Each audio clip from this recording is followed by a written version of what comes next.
Welcome to the deep dive. You know that classic AV installer's nightmare, right? Oh, yeah.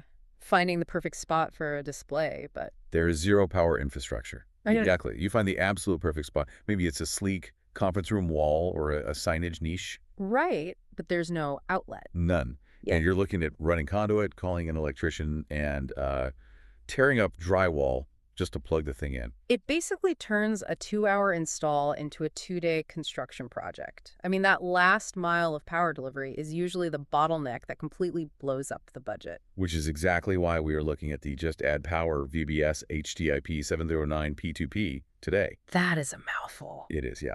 But we're pulling from data provided by HDTV Supply to see if this specific transmitter actually solves that infrastructure headache. The promise here is pretty bold, getting video, audio, and power, all running down a single CAT cable. And just to be clear, we aren't talking about standard POE where, the network switch powers the device. This unit flips the script. It features a POE injector. That distinction is huge. Instead of relying on a fancy, expensive network switch to push power. The transmitter itself does the heavy lifting. Right. It's a point-to-point power solution.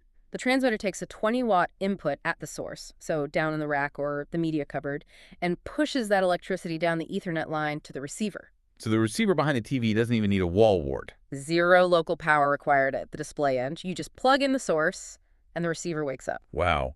For a clean aesthetic or, say, a glass wall install where you physically cannot hide a power outlet. That is massive. My concern, though, whenever we start jamming power and high bandwidth video onto the same copper is interference or compression.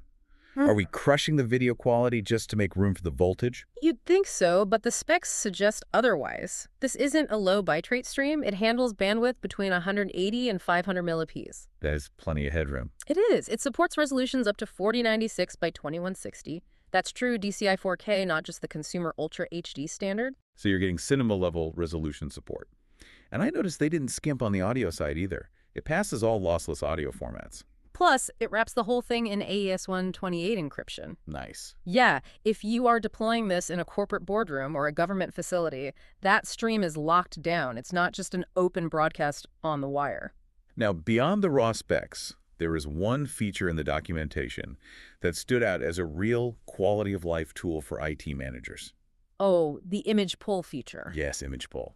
This is a lifesaver for troubleshooting. Usually, if a user complains a screen is black, you have to physically walk to the room to check. Which in a large campus or a multi-story building takes 20 minutes. Exactly.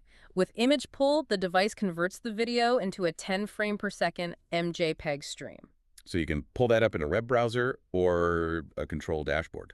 Yeah, you can see exactly what is on that screen remotely in real time. It's essentially a remote confidence monitor built right into the hardware. Effectively, yes. And it ties into the broader control capabilities. It's not just sending video. It handles RS-232, IR, and CEC. That's crucial for the automation side. You aren't just blasting video. You're telling the TiVo to turn on, switch inputs, or adjust volume all over that same single Ethernet cable. And it plays nice with the rest of the family. If you already have a Just Add Power setup, this unit integrates directly with their 3G Ultra and 2G Omega lines. So you aren't building a silo, you're expanding an ecosystem. That scalability is probably why HDTV Supply, who tout themselves as the global home for audio and video products, is pushing this. Right, they've been in the sector for 25 years. They know that proprietary lockdown systems rarely last. Compatibility is king in this game. So we essentially have a box that eliminates the power brick, pushes 4K, secures the data,